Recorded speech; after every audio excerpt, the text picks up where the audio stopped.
இதுதான் ரூல்ஸ். ஒரு பெரிய ராஜ்யத்தில் அரசர் ஒருவர் ஆட்சி செய்து வந்தார்.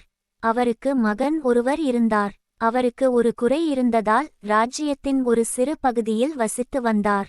அங்கு வாழ்ந்த மக்களுக்கு அவர் அந்த பகுதிக்கு வந்த பிறகு நிம்மதி பறிபோனது. இளவரசருக்கு முடிவெட்ட செல்லும் அக்கிராமவாசிகள் ஒருபோதும் திரும்ப வரவில்லை. வாரம் ஒருமுறை முடி திருத்த செல்லும் நபர்களை அந்த மக்கள் இழந்து கொண்டே இருந்தனர். அதன் பின்னால் இருந்த ரகசியம் யாருக்கும் அறியவில்லை. அந்த கிராமத்தில் சலீம் என்ற இளம் வயது சிறுவன் இருந்தான். அவனுக்கு அம்மா மட்டும் தான். அவர் துணிகளை தைத்து கொடுத்து தனது குடும்பத்தை பார்த்து கொண்டார். இந்த முறை சலீம் முடி திருத்த செல்ல வேண்டும். அவனுக்கு மிகவும் பயம் ஏற்பட்டது. அவனது தாய்க்கு அவன் ஒருவன் மட்டுமே ஆதரவாக இருந்தான். அவனையும் இழந்து விட்டால் என்ன செய்வது என யோசித்தார். சலீம் கிளம்பும் தருணம் வந்தது. அவனிடம் 3 ரொட்டிகள் மற்றும் ஒரு புல்லாங்குழல் என அவனது அம்மா கொடுத்தார்.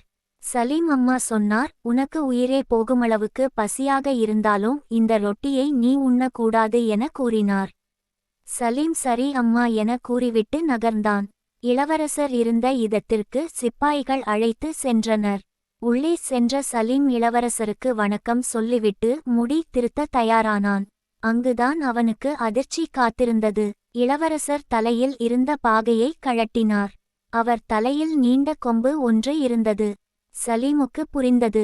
வேலையை முடித்ததும் இளவரசரிடம் சென்று விடை பெறுகிறேன் என்றான். இளவரசரோ நீ மிகவும் அருமையான வேலையை செய்துள்ளாய், அந்த பெட்டியில் இருக்கும் பொற்காசுகளில் உனக்கு வேண்டுமளவுக்கு எடுத்து செல் என்றார். பெட்டியை திறந்தவனை பின்னாலிருந்து இளவரசர் உள்ளே தள்ளி விட்டார். சலீம் ஒரு குகைக்குள் விழுந்தான். குகை நீண்டு போய்க் கொண்டே இருந்தது. அவன் ஒரு பொற்குவியலின் மேல் பொத்தென விழுந்தான். நன்றாக மாட்டிக்கொண்டோம் என்றும் எண்ணினான். ஏனென்றால் அவனை சுற்றி நிறைய மண்டை ஓடுகள் மற்றும் மனித எலும்புகள் இருந்தன. சிறிது நேரத்தில் ஒரு பெரிய மலைப்பாம்பு அவன் முன் தோன்றியது. சலீம் திகைத்தான். அவன் கைப்பையில் இருந்த புல்லாங்குழலை எடுத்து இசையை வாசித்தான். அந்த இசையை கேட்ட பாம்பு மெய் மறந்து ஆடியது. அவன் அருகில் நெருங்கியதும் பையில் இருந்த ஒரு ரொட்டியை அதனிடம் நீட்டினான். அதுவும் அதை உண்டுவிட்டு அவனை சாப்பிட மனமில்லாமல் குகையின் மேல் பகுதியில் கொண்டு போய் விட்டது. அது ஒரு அடர்ந்த காடு. அந்த காட்டில் நுழைந்ததும் ஒரு உருமல் சத்தத்தை கேட்டான்.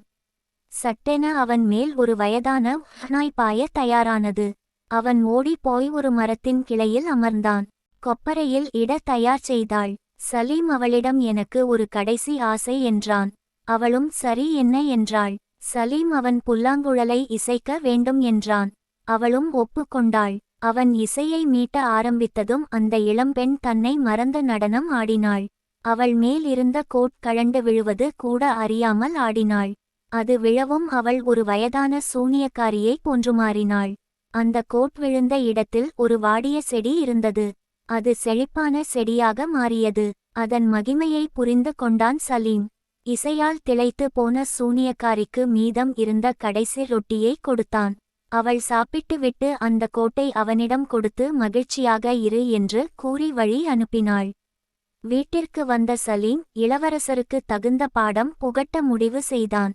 தனது கிராம மக்களையும் காப்பாற்ற எண்ணினான். இந்த முறை அந்த கோட்டை போட்டுக்கொண்டு வயதானவனாய் மாறி இளவரசரை பார்க்க சென்றான். முடிகளை திருத்தினான். அரசர் பெட்டியை காண்பித்து உனக்கு தேவையான பொன்னை எடுத்துக்கொள் என்றார்.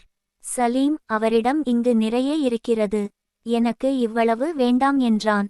அரசரும் ஆச்சரியமாக பெட்டியை எட்டி பார்த்தார். வயதான சலீம் அவரை உள்ளே தள்ளிவிட்டான். சலீமின் தடியை பிடித்து கொண்டார் இளவரசர். அவ்வளவுதான். சலீமுக்கு பயம் ஒட்டியது. அடுத்த கணமே அந்த கோட்டை கழட்டினான். அவனது பழைய இளைய பருவத்திற்கு வந்தான். தாடி மறைந்தது. இளவரசரும் குகைக்குள் விழுந்தார். அந்த கோட்டை திருப்பி போட்டு குழந்தையாக மாறி அங்கிருந்து தப்பி சென்றான். கிராம மக்களும் நிம்மதியாக வாழத் தொடங்கினர்.